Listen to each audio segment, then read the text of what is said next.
नमस्कार, जुड़िए संपूर्ण भारत न्यूज के साथ और मैं हूं यार यादव। इस वक्त देख सकते हैं हमारे साथ जो हैं पूर्व केंद्रीय मंत्री और गरीबों के मसीहा देवेंद्र प्रसाद यादव जी जुड़े हैं।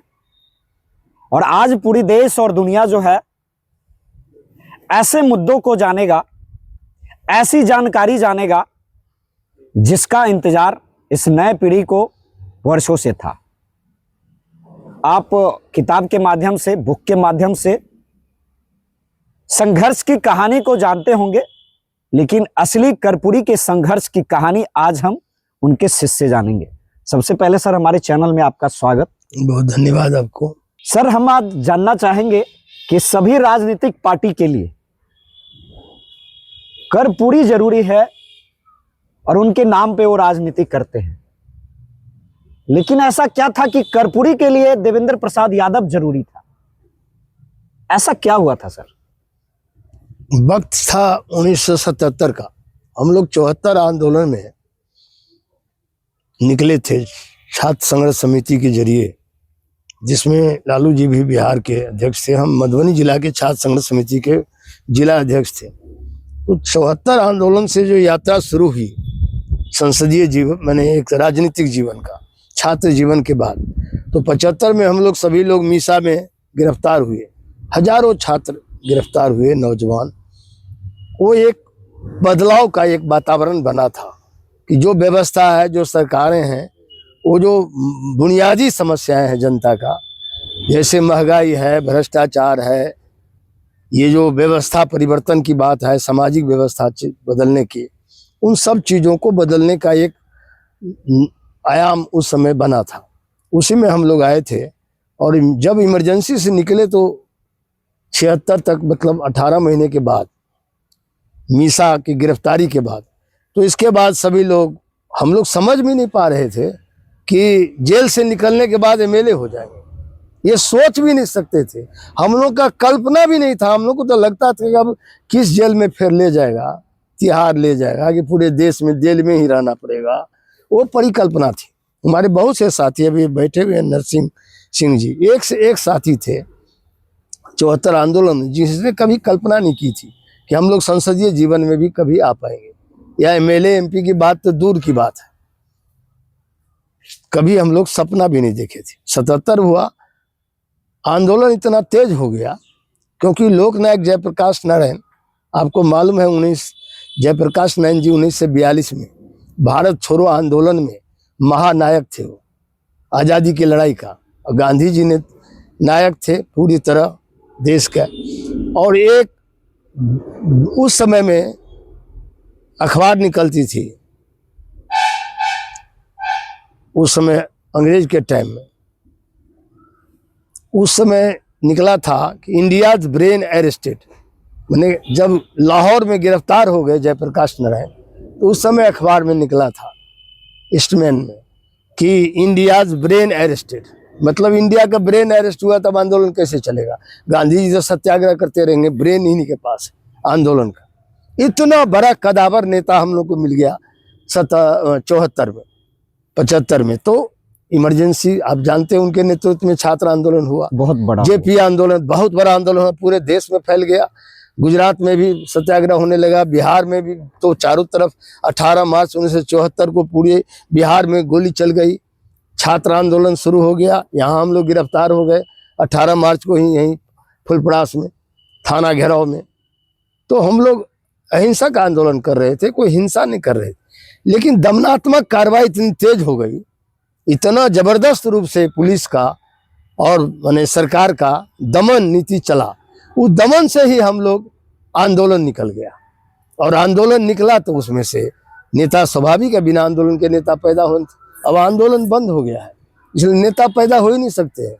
अब तो व्यवस्था चलाने वाले कोई भी एमएलए एमपी, कोई भी नेता बन जाए, कोई भी नेता बन, 5 साल के लिए जिसको समीकरण होगा, जातीय समीकरण, वो निकाल लेगा। अब वो आंदोलन नहीं हो रहा है, इसलिए नेता पैदा नहीं हो रहे हैं। और ईवीएम मशीन से शासक पैदा होता है। जो एमएलए एमपी मिनिस्टर हो जाता है, वो शासक हो जाता है। वो जनसेवा नहीं करता है, जनसेवक होता ही नहीं है। आंदोलन से ही केवल जनसेवक निकल सकता है, जो उस टाइम निकले थे, जो उस समय निकले थे। वही बैच अभी चल रहा है। थोड़ा मोड़ा। लेकिन अभी स्थिति ये है कि अभी के समय में 77 में जब वक्त आया जननायक कर्पूरी ठाकुर जी समय पार्लियामेंट के मेंबर थे समस्तीपुर लोकसभा क्षेत्र से, तो उनके लिए चूंकि हम लोगों ने 14 जून 1970 को उन लोगों मुख्यमंत्री में हम लोगों ने वोट दे दिया, एमएलए लोग कर्पूरी जी को बना चीफ मिनिस्टर के लिए। अब वो पार्लियामेंट के मेंबर थे तो 6 महीने के भीतर उनको किसी न किसी सदन का मेंबर होना था। जो संवैधानिक प्रावधान है उसके तहत उनको 6 महीने के भीतर ही इधर बिहार विधान सभा या विधान परिषद कहीं तो मैं सदस्य बनना था। तो मैंने अपना सीट ऑफर कर दिया कि मैं सीट खाली कर दूंगा, क्योंकि मुझे बचपन में ही जब आईएससी में पढ़ रहा था तो डॉक्टर लोहिया की किताबों को मैंने पूरी तरह पढ़ा था। छोटी छोटी पतली पतली किताब निकलती थी, विद्यार्थियों में बंटा जाता था। युवजन सभा था उस समय, छात्र में छात्र सभा भी, लोहिया जी का बहुत संगठन था यूथ में भी, तो वो लोग हम लोग को किताब देते थे। उसमें हमने पढ़ा था कि बहुसंख्यक आबादी जब कम आबादी वाले के लिए खाद बनने का काम करेगा, उसी दिन समता मूलक समाज बनने का नींव हो जाएगा, उसी दिन ईंट हो जाएगा समता मूलक समाज बनाने। ये परिकल्पना लेकर के हमने इस्तीफा दिया। इस्तीफा क्यों हम जरूरी हुए, हम सिद्धांत से, समाजवादी सिद्धांत से या समाजवाद से डॉक्टर लोहिया को पढ़कर हम पूरी तरह उस दर्शन से ओतप्रोत हो गए थे। इसीलिए हमने सीट को बड़ा चीज नहीं माना। एमएलए सीट क्या होता है, हमको असल समाजवादी व्यवस्था लाना है। तो कर्पूरी ठाकुर जैसे गरीब का मसीहा, उतना समाजवादी कर्पूरी ठाकुर को मैं मानता हूं कि केवल वो प्रवक्ता नहीं थे गरीबों के, वो गरीब के रियल आदमी थे। He was the real man of poor. यदि देश में प्रवक्ता तो सब है, अभी सब गरीबे की बात करता है, जितना नेता आएगा। आप कह रहे हैं क्यों कर्पूरी ठाकुर की जयंती भी आज मना रहे लोग। हम इस्तीफा दे दिए, कर्मभूमि यहाँ बनाया, टिटौजिया उनका समस्तीपुर कर्मभूमि। नेताजी 28 साल के बाद यहाँ आते हैं, और कर्पूरी जी चुनाव था इसलिए मनाया, इस बार नहीं मनाए, वो चुनाव खत्म हो गया ना, अब नहीं मनाएंगे। यहाँ फील्ड में मना लिया, 28 बरस के बाद याद आया। एक तो पार्टी है बिहार में जो यही सामाजिक न्याय का मुखौटाधारी है, मतलब मुखौटाधारी समाजवादी लोग हैं, पैदा हो गए हैं नया नया। यहाँ के मीटिंग किया फुलपरास में कि ये कर्पूरी की कर्मभूमि है, माइनस देवेंद्र यादव। पता नहीं क्या नफरत है उनको।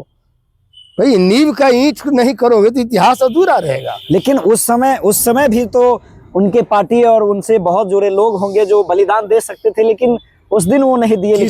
किसी में ये मुद्दा नहीं हुआ। बहुत कोशिश की गई, मुझको नहीं नॉलेज में था, बाद में मुझे पता लगा कोई आदमी तैयार नहीं हुआ। अपने हाथ से जननायक कर्पूरी ठाकुर जी ने 67 आदमी को टिकट दिया था 1967 में, और संविद की सरकार बनी थी।